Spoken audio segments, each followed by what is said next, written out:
Hey everybody, I'm Curtis, And I'm Hannah. and this is Love at First Fright.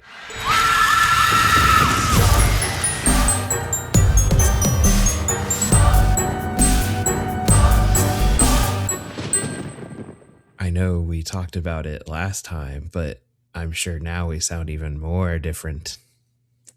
I was gonna say you're doing like you're doing like a sexy newscaster voice. And tomorrow, or wait, no, sorry, one more, sorry. And tonight at 11, I'm a newscaster who only talks about stories that are going to come up the next day. Tomorrow at 11, he leaves you wanting more. You know, like Yeah. you're like, ooh, what's happening tomorrow at 11? Maybe There's I need to call nothing out of work. sexier than that. Yeah. Yeah, I've seen the Oh, news. AM. Okay. Yeah, no, PM. They work night shift. Okay. They're working graveyard. Bless them. That's hard Exactly. work. Yeah, exactly.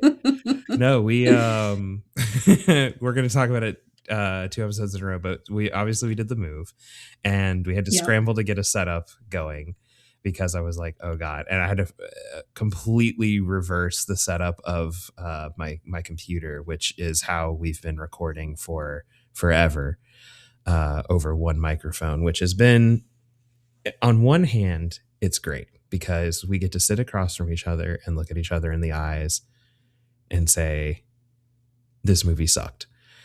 Right. And now we don't have to do that part. We can still say the movie sucked, but we're not sitting directly across from each other. Instead, we're in 2 separate rooms facing different directions, kind of talking to each other over I'm the looking void. out a window. Yeah, your view is nice. I have a wall. Yeah. But that's okay.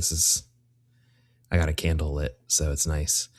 Ooh. Yeah, it's a fall. What is it? Autumn daydream. Because I'd be daydreaming of autumn right now. Because it's too dang hot. Anyway, all this to say is that feel like I'm living yeah. Anyway, but we part of this whole move is we were like, oh, we're getting a new room. Let's see if we can set up and record differently. So we're doing a different way to do a call. Now we're on 2 different microphones, and we can like sound kind of like professionals instead of just 2 dinguses screaming into a microphone. Yeah. I mean, we're still doing that part, but it's just more professional sounding. Yeah, 2 professional dinguses. Dingai, if you will. Dingai, if you will. So, God, that ice is loud. Anyway. It's very loud. Everyone knows you're having a drink. Yeah, a crisp Diet Dr. Pepper. I'm also having a crisp Diet Dr. Pepper. Yeah, nice. But mine's in the can, so you can't hear shit. Yeah. Anyway, this is exciting. So we're seeing, this is like it's kind of a test, as a beginning of a new era, I'll say, because I feel like we're gonna do this when the podcast eventually hits terminal velocity, and we're on every cover of the Rolling Stones. They just keep putting us on the cover. And they're really into podcasts now. They said, fuck this music stuff. That new sound you're looking for? It's this, baby. And it's just us being like, I don't know, I didn't like Krampus that much. Krampus. Still our most controversial episode to date. But anyway, when the podcast finally gets famous, which is going to happen one day. It's happening. This is the episode that on Reddit everyone's going to say, start from here. Yeah, this is when their mic quality got good. Yeah. Everything else sounds like 2 cats in the night yowling at each other. And you don't want to listen to it. But this, the content, importantly, the content does not get any better, but it's more listenable. But you can hear it better. Yeah.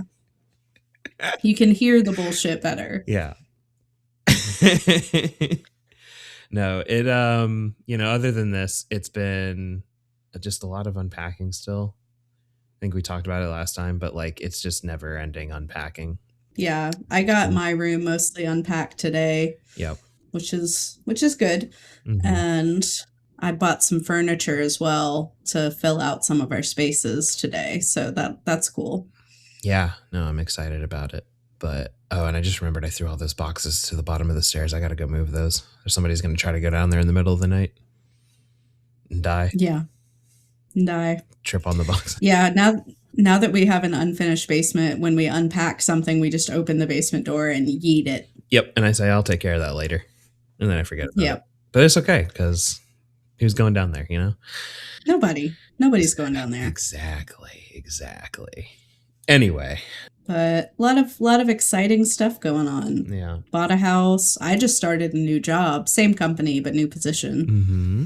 I think things are moving in the right direction, and I'm really happy about that. Yep. But I am pretty excited to talk about the movie that we watched. I am also excited about it. I had it was one of those ones that's like I keep seeing it, you know, whenever we're scrolling for movies, and I'm like, I gotta watch that. And then, you know, other stuff comes up or whatever. But we finally pulled the trigger and we watched it. Obviously, title of the episode, we are talking about Scanners. Yeah. It's a David Cronenberg movie, right? So it's weird, but it was a pretty good time. It was. We watched it over a nice pasta dinner. Truly, it was beautiful. Mm-hmm. Chicken breast and red sauce. Yeah. Oh my. Yeah. And some kind of pasta I can't pronounce. But yeah. And then you pointed out that and that doesn't even get into the dinner we had. Ayo. But it was fun. But yeah, no, I like this movie. Tell people what it's about. Yeah. And stuff. So Scanners is a 1981 Canadian science fiction horror film written and directed by David Cronenberg of Cronenberg fame. You know him from other stuff, Videodrome, The Brood. He's a weird guy. Yeah. I had a hard time finding a great plot summary for this movie. Mm-hmm. And then I was like, oh, I should really make my own. And now we're at the podcast. So I'm just going to read what the Wikipedia says. It says, in this film, scanners are psychics with telepathic and telekinetic powers. CONSEC, a purveyor of weaponry and security systems, searches out scanners to use them for its own purposes. The film concerns the attempt by Daryl Revick, a renegade scanner, to wage a war against CONSEC. Another scanner, Cameron Vale, is dispatched by CONSEC to stop Revick. Yeah. That feels pretty good. I'm learning now there's a Scanners 2. And 3. There's a third one? Yeah, they aren't associated with David Cronenberg, though. Okay, that makes sense. But, yeah, this is a Canadian movie, which is pretty cool. I feel like Canadian horror is kind of underrepresented. I feel like whenever I learn a horror movie that we just watched is Canadian, I'm like, wow, it's cool. Because like, I don't know. I don't want to say like they're all good or whatever. I'm sure we've watched a Canadian one that hasn't been as good, but I feel like every time we watch one, when I learn that it's Canadian, I'm like, oh wow, this is like really good. Yeah. I don't know what Canada's doing with horror movies that just makes them good, but I guess Canadians get it or something. They do. And little fun fact I learned about this. So part of the reason this was made, and it was made so quickly, is that there was like a tax shield for film investors during this era in Canada. Mm-hmm. I guess it was like, must have been close to when that was going to end. They like get this movie completely, out now. Yeah, literally, they rushed this fucking movie. The draft that was like given to people for like the first day was not even a script. It was just like a series of ideas. Mm-hmm. And they had 2 weeks of pre-production while the script was not yet written. That's crazy. So, yeah. And then Cronenberg, he's reported as saying that he would basically spend the morning of a shoot day writing the scenes and then would give them to the actors. Insane. I think this is like a really good example of when you hear people talk about the kind of like the Wild West of movie making. being back then. And I think this is kind of really it, because I'm not saying this doesn't happen anymore, but it seems like it doesn't really happen this way anymore, because that's crazy that they It were like, is just start crazy. filming, we'll write it later. We'll write it later, literally. Yeah. I just have to I have to talk about this because it made me laugh out loud the first time I read this. So Cronenberg stated that, quote, "The first day was the most disastrous shooting day I've ever had, as there was nothing to shoot and a distracted truck driver watching our film crew hit a car, killing 2 women inside of it." Which is not funny, rip to those women, but there's something about like the plot twist of like, oh, it was a terrible shooting day. There was no script. You know, we had nothing to go on. Also, 2 women died. No, It's that's so funny to me. genuinely incredibly insane that this movie, I don't know, even got made. Hearing about I it sounds know. crazy that this got It was like a this wish and a finished. prayer. Yeah. But the amazing thing is that this was the first Cronenberg movie to go #1 at the box office. Mm. And it was like one of I don't quote me on this, but because I didn't write it down, but I remember reading it was like one of the first Canadian made films to like rival American made films at the box office and like the international box office, which is really cool. So it had a really good, not necessarily critical reception, but like it was very well attended and people were coming out to see it. And it was one of the movies that kind of brought like body horror into the mainstream, Yeah. which is really interesting. And now, of course, body horror, whether it's Cronenbergian in nature or their own unique spin on it, is like its own subgenre that is plentiful. And to think about this being kind of the starting of that is really cool. I think there's like a lot of really interesting things about this movie, like when you get into kind of the fun facts about it that make the movie maybe more special, and I think deserving of the cult classic title that it now has. Yeah, it definitely does. Yeah. And we'll get into this when we like talk about our ratings to it. It's not like the best acted movie.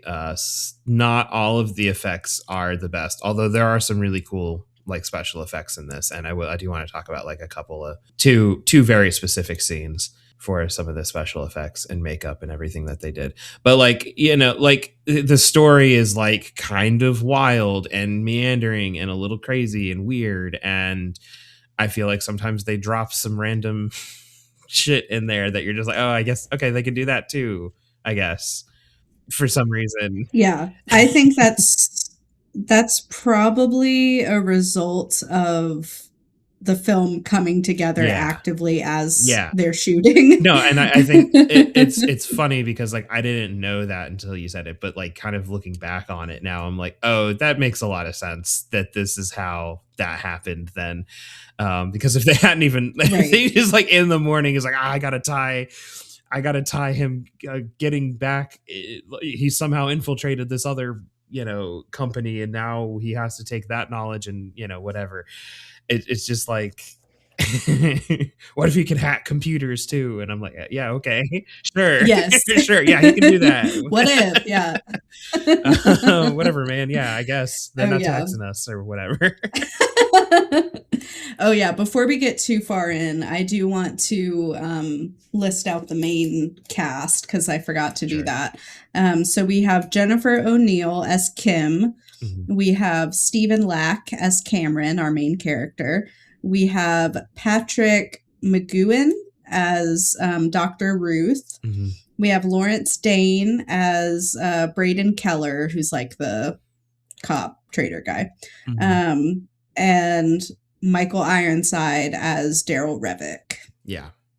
And I think Michael Ironside is kind of like the kind of show stealer in this whole thing. He put his whole Ironside-ocy into this role. Yeah. And really stole the screen every time he was on it. Yeah. Almost to the point where I'm like, I kind of want him to win. Yes. And as hard as Michael Ironside acted is as little as Stephen Lack acted. Yeah. There's a reason this man's last name is Lack, and it's because he'll go on Girl Give You Oh Nothing. my god. Is Lack is the one who played Cameron Vale. Cameron Vale? Yeah. Yeah. Yeah, no, I mean I think that's fairly accurate. There's several scenes where he's like very insistently yelling about something, like he needs information or whatever, and just like the look on his face is like he's never acted before in his life. Like He's dead it inside. truly is like give us nothing. Like he's not overacting. It is literally underacting would honestly probably be a compliment. You know what I mean? Like it's like he's Yeah. not acting at all. He's just kind of there and reading lines. But where Michael Ironside is concerned, I mean, like he honestly he's like by far the best actor in this whole thing, and Yeah. it truly is like when he's on screen and there's anybody else there, you're kind of just like, I don't care about anyone else, just put him back on. Yeah. Keep showing Michael Yeah. Ironside. Yeah, it's Yeah. very good. He's very commanding of the screen when he's on it, and I do really like that. And I will say, because I know that I was just really mean to Stephen Lack, I will say that I think part of it might be attributed to an artistic choice that he is making, because he's meant to be this kind of like social outcast on the fringes of society. Sure. That is literally like doesn't really know how to interact with people. And so I think there might be some artistic choices being made there of him being kind of like flat and reserved. Sure. But I feel like there's also a way to do that without it just your acting coming across as flat, you know? Yeah. Yeah. And I say that as a non-actor, so, take it for what it's worth. No, I agree. There are moments in the movie where the scanning does happen, and it's not like an instantaneous process. It is referred to throughout the movie as like you can like turn your scan on or turn it off or release it, or target certain specific things with your scan if you are a scanner. And it's not just like reading people's minds. That is part of it. You can do that as Yes. a scanner. But it's also like there's a scene where Cameron Vale is first kind of learning about the fact that he is a scanner. He gets scooped up. They take him to this secretive place. It's Consec.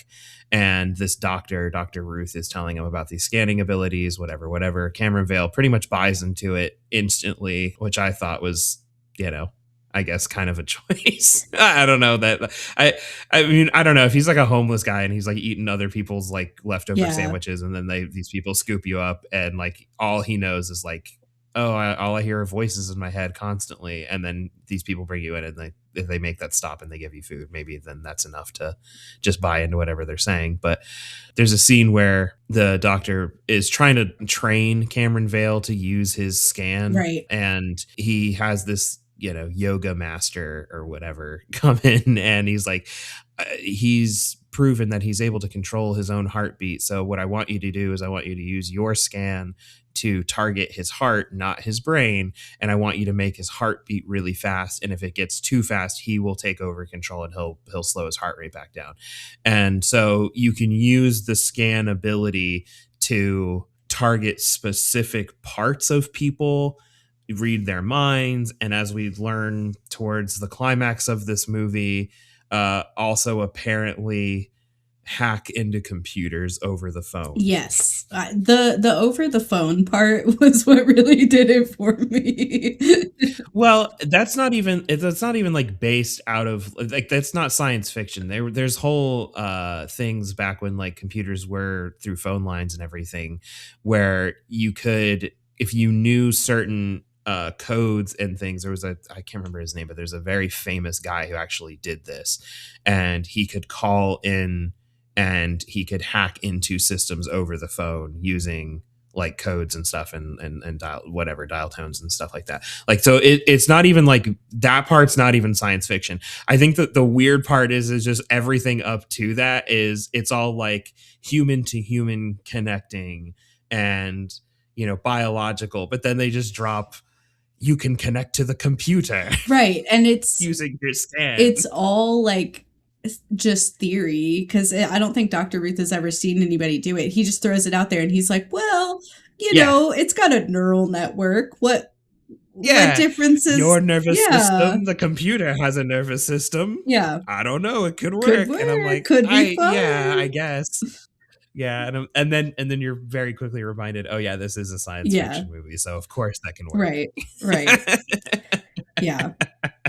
Yeah, the scanning is an interesting power. The prompt said they have telekinetic abilities. Did we see that? Like, did they move stuff with their minds? I don't. Well, yes. It wasn't objects, but there's the scene where he goes to meet the artist. Mm-hmm. And when he's in there, and then I guess Revik sent these assassins to go kill this guy because he wasn't going to join him, whatever. And the guys show up. They don't know, or maybe they do know, that Vale is there, and Vale starts using his scan, and then he throws all of them using his scan. That's true. Which that's telekinetic abilities. Yeah, that's not true. telepathy. That's true. So I maybe you could argue that hacking into the computer is also telekinetic. I don't know. They really made that seem more like it was telepathy, but yeah. I don't know. I don't know either, but the scanning ability is pretty cool, and the implications of it are interesting. Like I've never seen, even though it was like maybe a little cheesy, whatever, like I've never seen the crossover of like, oh, you could use telepathy or telekinesis with electronics and like manipulate other things. Like it's usually always person to person. So I thought like there was kind of some untapped potential there, which was kind of cool. I like the idea of doing a psycho, powers or whatever, psychoactive powers, I guess. And like, it's truly like you can use them on living things, and you can also use it on computers, because I feel like in a lot of media, it's kind of like one or the other. Like you can read minds, but like that's it. Or you can use it to do like computer stuff or techie stuff, but that like that's it. You're just using your mind for computer stuff. And usually it's not even like you're doing it with your mind. It's more of like you've implanted a chip into your head and now you can do it, kind of a thing. Like now you can control the computer. Yeah. So I do think it is interesting how they did it. Like, I don't know if there's other movies that came out before this that get into like, mind reading stuff. Maybe, I don't know. It's probably not into the level of this where it's like you can make people's heads blow up or whatever. But I do think it is a cool way to go about talking about or showing some kind of telepathic, telekinetic abilities. I do think the way they demonstrate that people are scanning is really funny. There's one scene in particular, and it's the scene again where he's in the barn or whatever with the artist, and he's charging up his scan so that he can throw all these people. And while this is happening, they're like cutting from shots of the people using these guns to shoot the other scanner guy, and then that guy getting shot, and then they're cutting to scenes of Cameron Vale inside this little thing that he's hiding in or whatever, and he's like throwing his head around like very aggressively and making all these like contorted faces and stuff, but he keeps spiking the camera. And again, and that's 100% what they wanted him to do, right? Like they're trying to get these like facial shots of him, but every time he spikes the camera, it's the camera's always looking at him from below, and he like looks down at it and he has this face. It looks like he's like Zoolander, you know what I mean? Like he's like striking these like facial, but there's like the strongest acting is in this moment right there. It's so funny. I was trying so hard not to laugh at that moment because I was like, I don't think it's supposed to be funny. It is really funny. It's honestly always funny whenever there's psychic abilities being portrayed on screen, because that's always what they do, is they have them like close their eyes and contort their face and turn their head side to side and open their eye real big with just one eye real big, or like kind of squint, and like their eyebrows are like moving a whole lot, and it's like It's Yep. really funny. Yeah, you can always tell who the scanners are because it'll cut like to a close up of their face, and then their face is just going crazy. Uh, Crazy. it's a relatively fun movie. I would watch it again probably just because I feel like there's maybe stuff that like I would get on a second watch that maybe I didn't get on the first one. It felt faster than the movie said it was for me anyway. Like it kind of felt like we were moving along at a pretty quick pace there, and I think this is like it's over an hour and a half long, I think. Yeah, I don't know exactly how long it is, but I thought it went like it had a good pace. And I think a lot of that is down to the fact that they didn't really take a lot of time to explain like backstories, Yeah. or they did a lot of like showing, not telling, and so they were Mhm. able to keep it moving. And it was very rare for there to be just like dead time on screen, Yeah. you know? And I think one of the reasons that it feels that way is because there is kind of a mystery that you're trying to like piece out over the course of this movie, and I think they actually do a really good job of withholding information not just from the audience but also from Vale's character, so you as the audience are truly like figuring stuff out with him, which I think is kind of Right. cool. And then you end up like finding out certain information about like Consec and this ripe program that comes up later on, and Dr. Ruth, and certain things about like his involvement with I think this drug ephemeral is what it's called, and like Yeah, the drug is called ephemeral. That's the thing that they inject him with that like prevents his powers. yeah. But we learn that it can do more than that later Yeah, on. because like at the top of the movie, you're kind of like, well, where did the scanners even come from? And they don't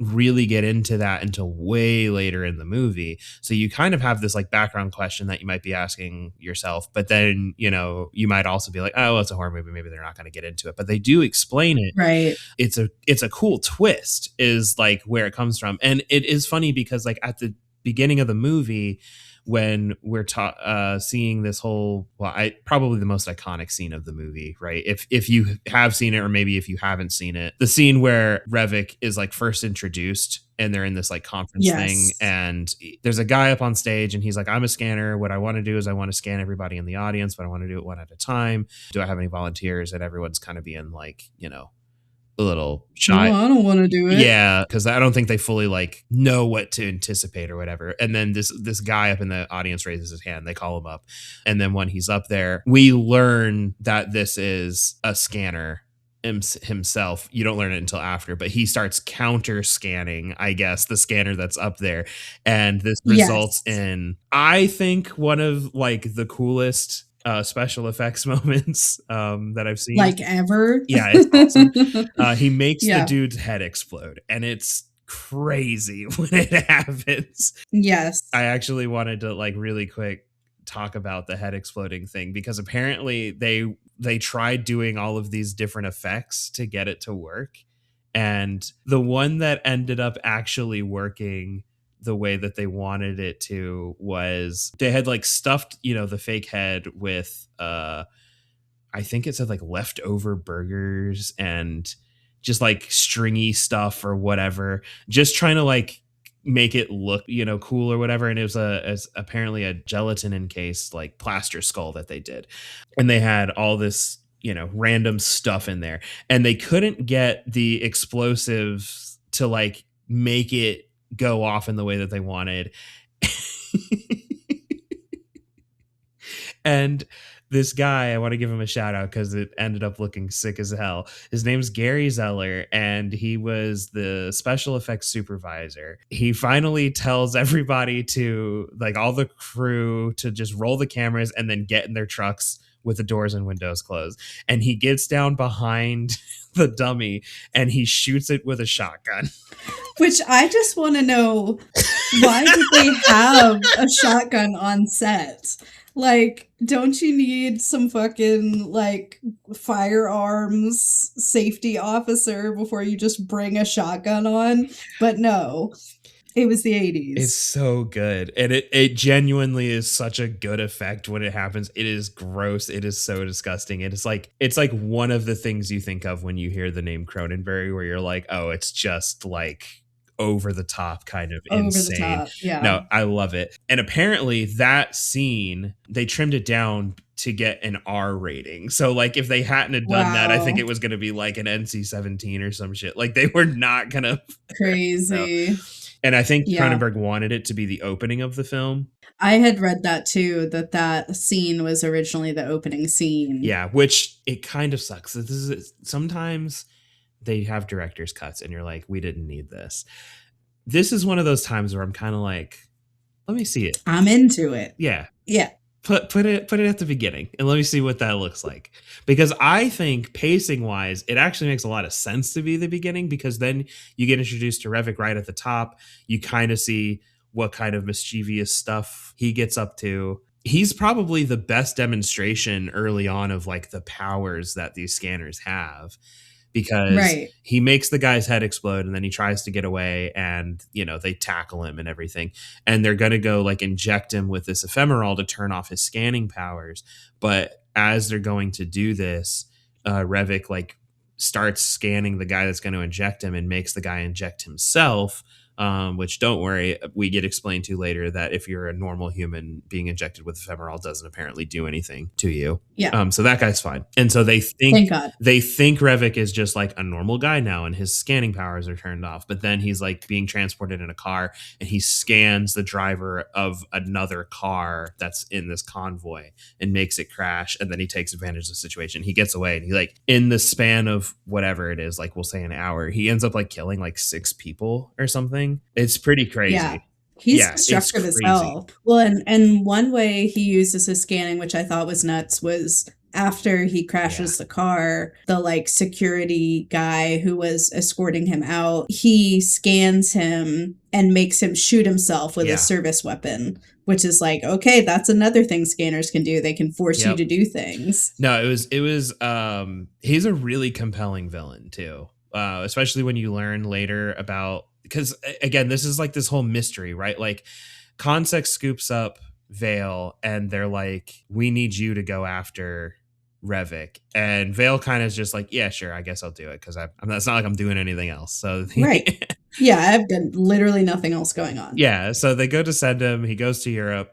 There's this whole weird scene in a art gallery.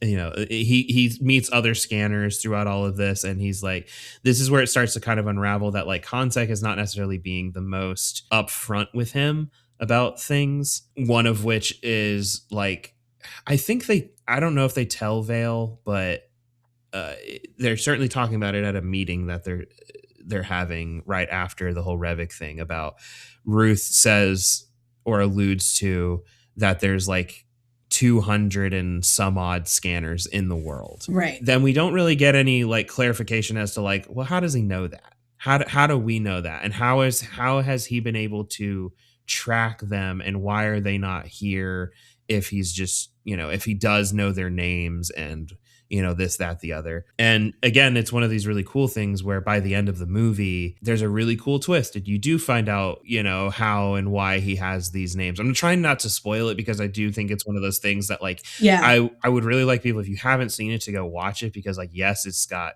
Cronenberg body horror, which is, gross and cool and over the top and everything. But also I think the mystery is actually kind of a cool mystery in there, where I think you even had a little gasp at the end where you were like, like, I think it kind of got you. And I was like, oh, wow, that's actually really good that happened. Usually I can figure stuff out, Yeah.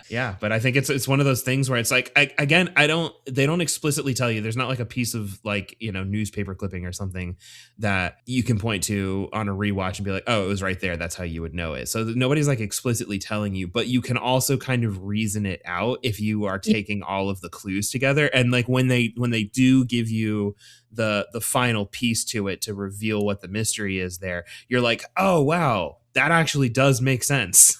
Yeah. No, it was a pretty cool mystery. And I do think you can figure it out. You might have to take some jumps in logic in order to figure it out, but I don't think that's a problem. That's a good mystery. It's like they leave you the breadcrumbs, but then you have to take some leaps of faith at the same time. Yeah. I do want to give a special shout out to the makeup artist. His name is Dick Smith. Great name. Yeah. But he did work on The Exorcist and Amadeus. Nice. And he specifically provided the prosthetics that they used for the kind of the climactic scanner duel. Yeah, this whole thing, without getting into the why and all of that, but the whole thing culminates in a big face off between Revik and Vale, where they're both using their scanning powers against each other. And there's a lot of cool special effects work Yeah.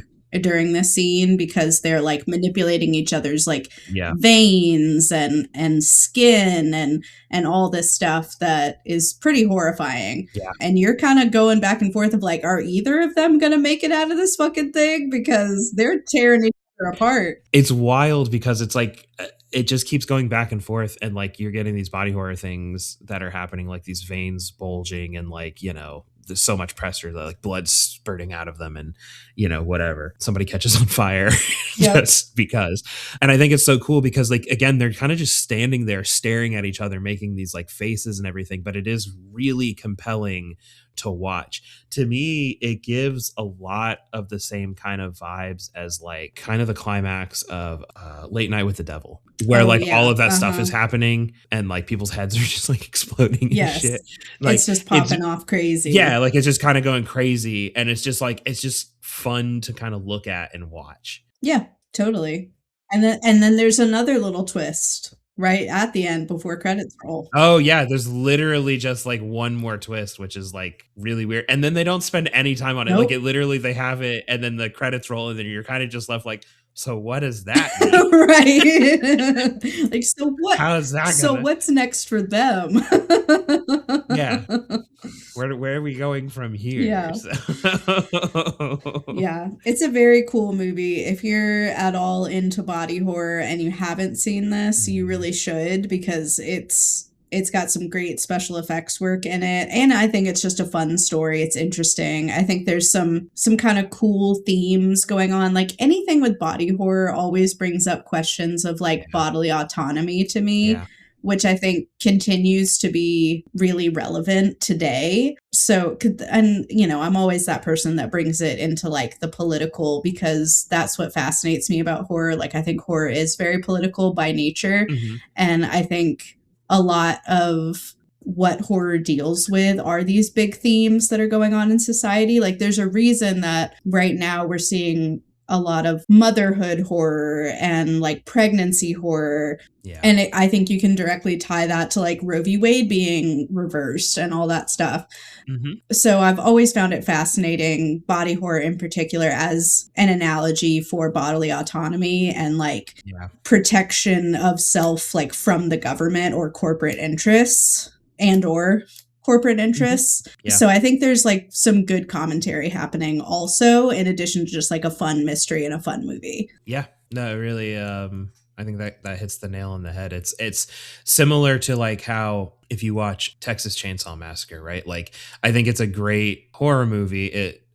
We talked about it on the show, and like it did all of this like foundational stuff for horror and set up like all these things that are now used as like tropes and everything in horror. But also it's a commentary on like the meat industry.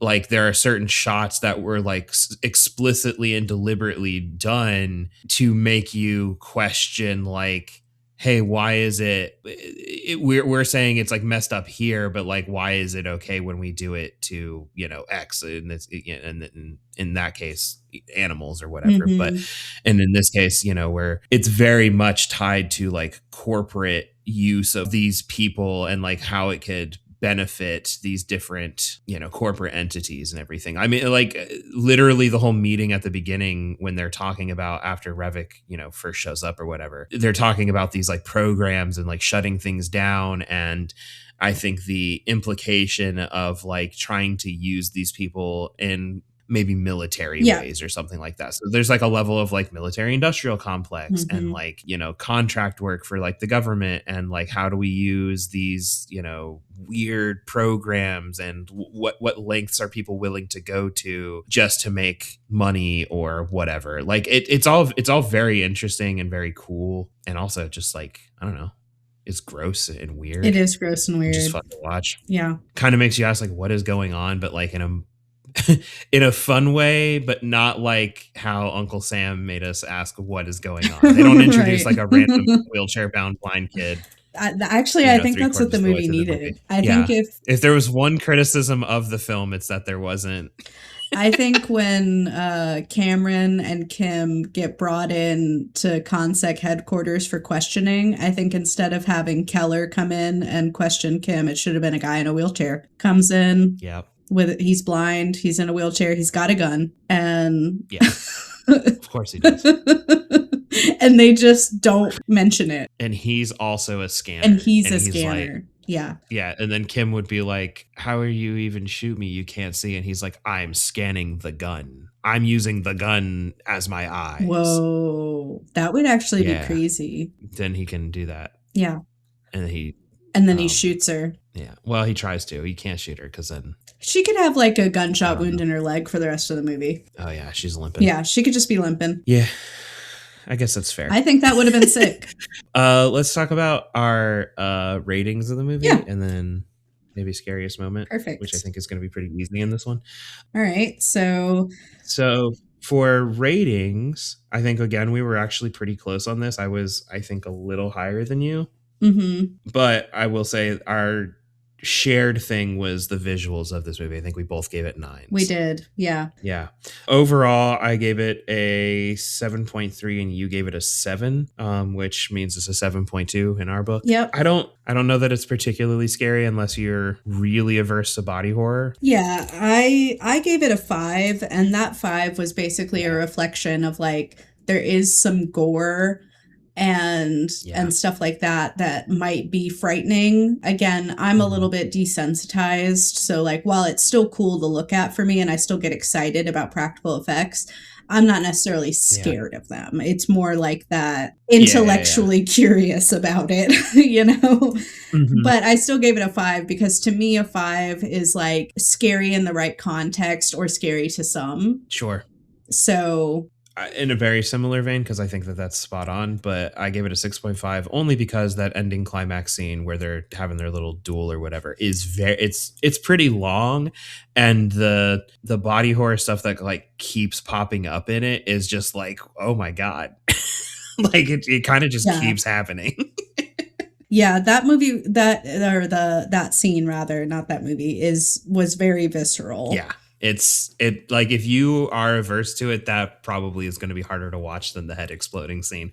I think the head exploding scene is honestly more cool than it is scary. I mean, it's bloody, don't get me wrong, but I don't know, it's just really cool. Yeah, it's cool to look at, and it's cool to think about like how they got to that point, you know, and like the special effects that made it possible. Yeah. And but they don't linger on it, you know, it's a quick shot. Yeah. The climax battle, there's a section where one of them is like peeling off their skin. Yes, like, and blood is spurting out, and it's truly it's really gross. Yeah, it's crazy. And then I gave it a 7 for entertainment, which I think you gave it 2. Like it's fun. It's definitely like a good movie. I've seen worse. I've seen way worse movies than this. Yeah, I gave it a 7 because I did find it entertaining. Like I did find the mystery of it entertaining, and I felt like it had good pace and everything. Yeah. But there were just some imperfections with the movie, like the acting and some of the scenes, felt like they were maybe unnecessary or not as polished, which now we know is kind of a reflection of the production process. Yeah. But I think there were just little things like that prevented it from being a little bit higher. Yeah. It's not like gonna have you on the edge of your seat. No. Can't wait for the next thing to happen kind of entertaining. Yeah. So like 10 is a pretty high bar for me. Yeah. It's really interesting because I think the head exploding scene is definitely body horror. And I think the climactic part of end of the movie is also very much body horror. But I think everything else in between those 2 points is more of a drama than it is anything else. Like it's a slow, like a thriller. Yeah, almost like a thriller more than anything else. Like, there's a whole car chase segment which is Yeah. typically more like action movie oriented than it is anything. I mean, it's not like, don't get like too excited if you're like really into car chases. It's a pretty short thing or whatever. But like, Yeah, there's a lot of shotguns that nip that in the bud pretty quick. yeah. But yeah, it's, I don't know. It's just like, it is definitely a horror movie, but it leans more like thriller or drama more than I think maybe like a typical horror movie would. It's almost like some of these newer horror movies that are coming out where like there's Some of these yeah, newfangled newfangled horror ones movies. where it's, as much about like the relationships and like the drama aspects of it as it is about like the horror and Definitely. everything, which is, it's kind of Definitely. cool to see a movie from 1981 having that kind of nuance, especially one that was basically being written as it was being shot. That's wild. Yeah. I have one brief thing that I just thought was fun. Yeah. So Jennifer O'Neill, who played Kim, I was reading in the Wikipedia that apparently when she was given a more fleshed out script that had like the gore in it and stuff, that she literally cried reading it because Oh, she thought it was so disturbing. oh, oh boy. Yeah. And then I mean, but she does a great job in the movie, and it makes me wonder if like some of her like horror and shock and stuff was genuine, because she just seems like such an empathetic soul that like she would cry over that. I mean, like her character in the movie, like I actually, I would fully believe that. Like if somebody told me that that was the case, like it suits her really well. Like hearing that, you're like, oh yeah, that's the character she's playing. She is Exactly. Like she's upset just a by gentle these things. soul. Yeah, Yeah, the horrors of the world. yeah, But anyway, I just thought that was fun. yeah. Scariest moments. I mean, I think the two biggest ones, obviously the head exploding and then the big duel at the end. Hmm. I'm going to say, just because I'm freaked out personally, I have a personal fear of burning alive. It's like Yeah, a huge fear of mine. And so I was really freaked out by the special effects on the charred corpse yeah, because, spoiler alert, one of them does get charred to a crisp yeah, at the end. yeah. Not saying who, but But there's like this kind of prolonged scene where Kim like comes upon the corpse and is like inspecting it in horror, trying to figure out what happened here. Hmm. And so they like linger on it for a while. And just the idea of like burning to that point Yeah, is again, it's a personal fear of mine. So it's not like jump scare scary, yeah, but it did get me thinking about burning alive. And so that made me a little nervous. yeah. For me, I think it's the whole climactic battle, the duel that they have at the end. Is I think all of the body horror stuff that comes on display there, how long it goes on for, the fact that it's like really back and forth to the point where you and I both were Hmm. just like, I don't, are either of them gonna even be okay? And like you start seeing more and more stuff, and Right. you're like, are we sure? Kind of Right. Is this like how it's gonna go? yeah, Is this gonna be one of those and it was all a dream things, right. you know? And Which it's not. It's not. no, It's not. yeah, no, it's not. That would be so lame. But during the duel, I'm not going to spoil the result of it or whatever. But like we were talking about, like the veins being like bulging and stuff. But like more than just like how like when somebody's really angry, it's like this grotesque, like almost like a growth. It starts to look like, and it's like discolored and everything. Yeah. Fully 3D popping out. Yeah. Yeah. And it's like there's so much pressure that gets built up, and this is on Cameron, that this is happening to, but like it literally, like it pops and just like a little spurt of blood is just like continuously shooting out of it. It is so disturbingly gross that I'm just Yeah, it's like, very oh my gross. God. Good thing we'd finished eating by that point, because I don't I know. know, right? Our Yeah. red I sauce. looked Yeah. down at the plate and I was like, I don't know that I want. I'm not sure. Yeah, I think in general that last scene is probably the scariest part and the most Yeah. exciting part. So way to bring it home, Yeah. It's boys. really good. I don't know that I have too much else about this movie to say. You should watch it. You should definitely watch it. Yeah, you should definitely watch it, and this makes me want to go and explore more Cronenberg movies. I've only seen a couple, including this one, so I'm curious to see what else is out there in his filmography Yeah. or his son's, because his son also makes disturbing Yeah. movies. I want to watch Videodrome and The Fly, I think. I've seen Videodrome and I've seen The Mm-hmm. Fly. Those are the two I've seen. Yeah. I would revisit either because they're both Wait, but great. you've seen A History of Violence, though. Yeah, I have seen that too. I didn't realize Yeah. that was one of his. Yeah. It is. Okay, so maybe I've seen more of his than I thought. I've never seen The Brood. That's one that comes to mind, and people talk about that one a lot. So Yeah, I haven't seen that one either. But that one, I don't know. That one looks like it's got some sauce, maybe. Some Looking pretty sauce. good. Body horror, loving Yeah, it. Videodrome has a lot of body horror in it too, I've heard. So that'd and be it's a little sexy too. yeah. I think that's kind of like par for the course, right? Like I don't body horror. I think you kind of have to be a little because A like little part of it sensual is going from that. Not in every case, right? to Like I yeah. wouldn't say that this movie was particularly It would be low sensual on the horniometer. Yeah, I think a lot more like because like the substance or whatever is very much playing with that. Which I don't, well, that's not obviously not a David Cronenberg thing, but it's Cronenbergian. I would argue. Right. Where can people reach out to us? So you can connect with us on social media. We're at First Fright Pod on Instagram and X. We also have a Facebook page. It's just the name of the podcast, Love at First Fright. Or you can send us an email. It's firstfrightpod@gmail.com. You're welcome to send us your suggestions, your feedback. Do you like this new mic setup? Is it sounding extra crisp? Is it turning you on? Okay. Maybe not that. Do you like that? Do you like that, this? you little freak? You little freak. You little pervert freak. Someone did like that. Someone somewhere is like, yes, this is the content I've been waiting for. Somebody listened to it and said, I can't let them know. I do like it, but I'm not reaching back out to them. I can't look them in the eye. Mm-hmm. And not after what I've done. Not after the sins I've committed. Yeah, but let us know what your thoughts are. Do you like David Cronenberg? Are you a body horror fan? Should we do some more Cronenberg on the pod? We haven't selected our next episode yet. It's not too late to send us a suggestion. Yeah, if you're real fast about it. Otherwise, I'm just going to pick something on Shudder. Yeah, and it might be bad. It'll probably be bad because it'll probably be whatever new VHS film is out or whatever.